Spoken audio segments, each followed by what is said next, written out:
ఇందిరా ఏమైంది పోయేటప్పుడు మంచిగా జోష్ మీద పోతీగా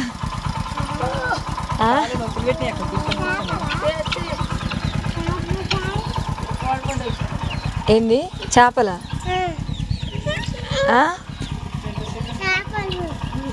వావ్ అమ్మ రాగానే చూసిరా పిల్లలు అయితే కుమ్ముగుడిరు ఏంటి అది చేపల ఏం పంపించింది మరి వీళ్ళత్త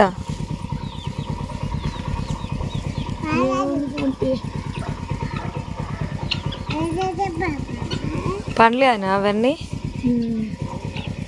చిత్పాల పండ్ల కాలం కాదుగా అమ్మిది కత్తెర పండ్లు అంటారు అవి ఏం పండ్లు అమ్మలు అవి కత్తెర పండ్ల అవే కాకుండా మీ ఇవి కూడా వచ్చినాయండి ఎవరి నాయి ఎయ్యి